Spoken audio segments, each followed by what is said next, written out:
Tributario, exfuncionario de la SUNAT, fue viceministro del Interior. ¿Cómo le va, doctor Verona? Buenos días, bienvenido a Nacional en la Noticia. Buenos días. Agradecer la invitación de Radio Nacional y ahora con las noticias del ministro de Economía y la SUNAT de esta nueva reforma tributaria. Sí, pues de eso justamente queríamos hablar, ¿no?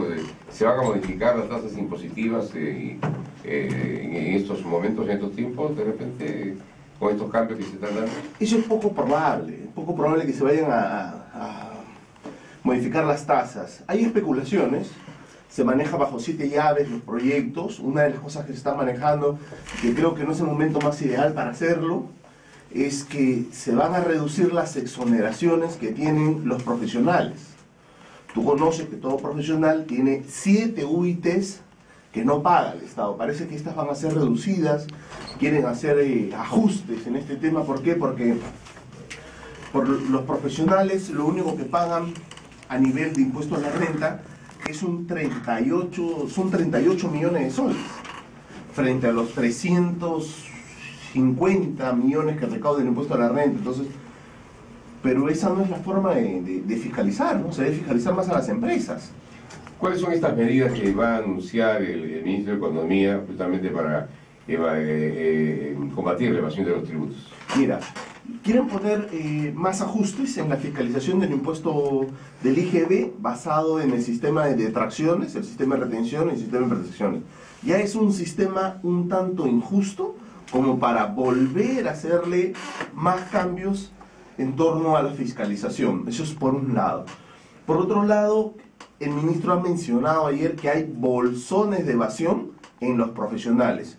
Entiendo y todos conocemos que la SUNAT tiene información del ITF y que basada en ella puede reconstruir quién evadió.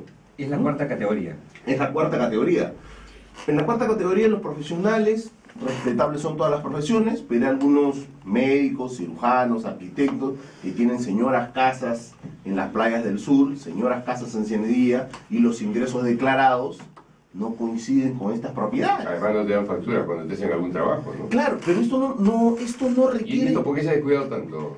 Esto no requiere ninguna modificación legal, no requiere una reforma. Ya SUNAT tiene las herramientas para hacerlo. Pero por eso, pero ¿por qué no se controla? Porque todos sabemos que uno va donde un médico, se atiende y no le da factura. Te hacen un trabajo un ingeniero o un arquitecto y no le da factura. Entonces, Menos los abogados. Menos los abogados, ¿no es cierto? Todos. Ahora, y a Juan Pérez de su bodega deja de pagar y le cae la SUNAT, ¿no es cierto? Es un tema general, donde también todos los peruanos debemos exigir el comprobante de pago, ¿no? Y muchos de nosotros vamos a la bodega, compramos un café Quirma, 10 soles, y ya nos tienen que dar la boleta, pero sin embargo no nos interesa. No sabemos que esos 10 soles multiplicados por 10 millones de peruanos representan 100 millones de soles, que es la carretera de aquí a Yurimaguas, ¿correcto? Entonces es un tema general, la labor es de la SUNAT, es una labor compartida. Creemos nosotros los tributaristas que no es necesaria una reforma. Muchos hablan de que es la misma plastilina legal que se le va dando forma, se le va cambiando, pero no es una reforma en sí, ¿no? Sigue siendo el mismo sistema que empezó en 1993 con la creación de SUNAT inclusive. Ahora, ¿qué tan importante es que la base tributaria sea más ancha para que los formales no siempre carguen sobre sus hombros pagar impuestos todos los años cuando otras personas que tienen ingresos no lo hacen? Es que ese es el sentido. La administración tributaria tiene como finalidad ampliar la base tributaria y generar más recursos, ¿no? Entonces, ¿qué es lo que se ha hecho todos los años? A los mismos contribuyentes de siempre, fiscalizarlos, caerles encima. Yo diría de que el ministro habló algo importante, habló sobre data intelligence, ¿no? Que es el manejo de la información para poder obtener mejor selección de a quién fiscalizo. No es lo mismo ir a fiscalizar a un chiquitito que voy a recaudar 1000 soles y me va a demandar 15 días, que a un grandazo que voy a fiscalizar y voy a recaudar 100.000 soles en los mismos 15 días, ¿no? Ahora, la SUNAT por fiscalización recauda 3.000, 4.000 millones. Y la recaudación total que tiene la SUNAT por tributos oscila sobre los 95 millones. Entonces, ¿de qué estamos hablando, no?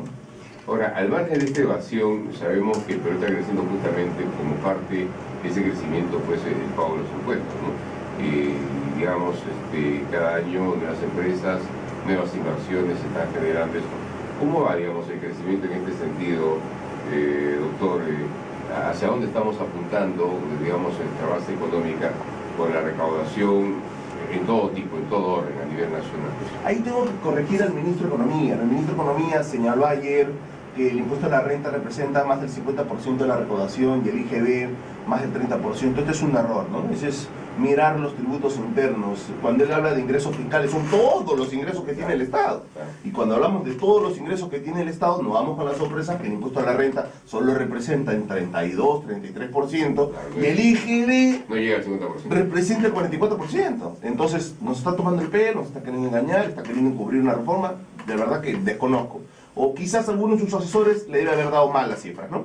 Pero si tú sumas el IGB recaudado por tributos internos y por aduana, sale 44%. El tributo más importante en el Perú es el IGB. No nos engañemos. Ahora, es verdad que los independientes no declaran. Entonces tú me dices, José, ¿cuánto representa recaudación al año el impuesto a la renta por los independientes? 38 millones. De todo nuestro PBI, 38 millones. Es poco. Demasiado poco.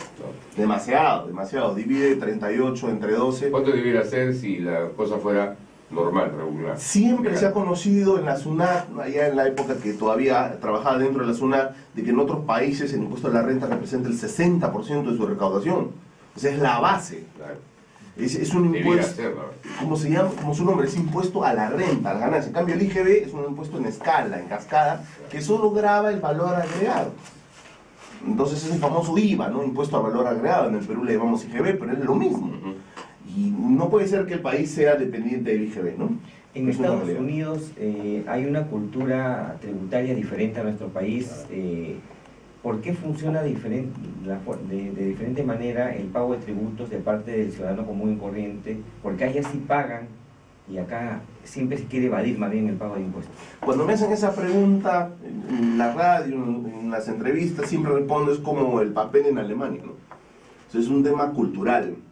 La gente tiene conciencia que mediante el pago de los tributos construyen la carretera, la pista, el hospital, pagan la policía, pagan los jueces. ¿Cuál es el tema? Que acá no sabemos qué es primero, el huevo o la gallina. No, primero que me den obra para yo pagar.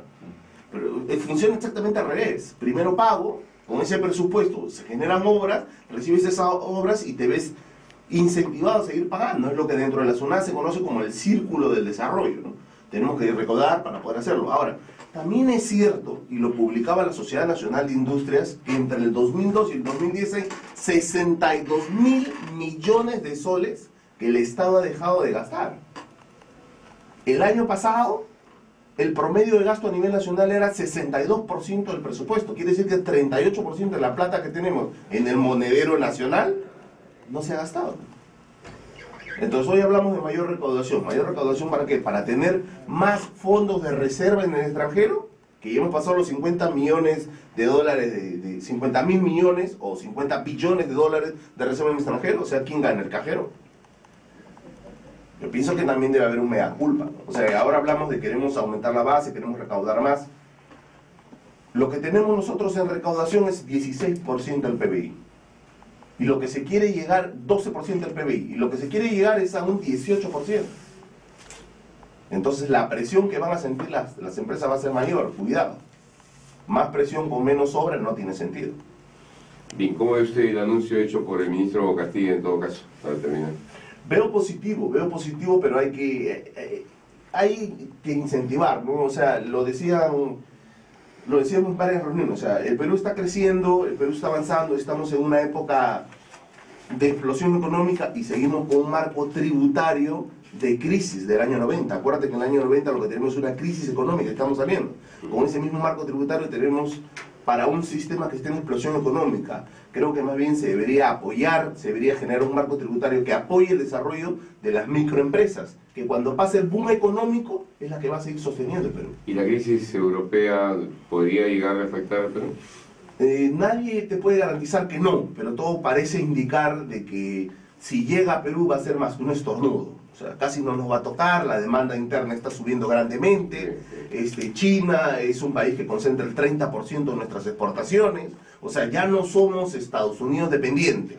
Entonces eso nos ayuda a nosotros a seguir adelante, ¿no? Y como te digo, están llegando capitales, ingentes capitales, a los diferentes sectores a Perú. Una precisión, el contrabando que llega por Puno a través de las culebras, ¿qué tanto forado le causa a la recaudación de impuestos? La verdad que tengo un sentimiento negativo para la SUNAT en cuanto a eso. En el año 2000 fue el año en que capturamos a la culebra. Fueron más de 28 camiones que capturamos y hoy ha aumentado la culebra gracias a la indiferencia de la SUNAT. Yo soy consciente de que la SUNAT, la oficina regional que tiene la SUNAT en Puno, no se da abasto. Es muy pequeña, no tiene la capacidad logística para poder enfrentar a la culebra. Entonces, en este sentido debe haber una decisión política, así como ha salido el ministro, que salga a decir, vamos a combatir la culebra. La culebra entra por Puno, llega a Arequipa, llega a Lima. O sea, imagínate tú todos los días, 28 camiones que entran con mercadería. Bien, doctor José Verona, le agradecemos su visita, su presencia aquí en esta parte de nuestro servicio informativo y no sé si usted quiere agregar algo más ya para despedirnos. Encantado, agradecerles y a su disposición de ustedes y de Radio Nacional cuando ustedes lo requieran. Muchas gracias. A usted las gracias. 8:29.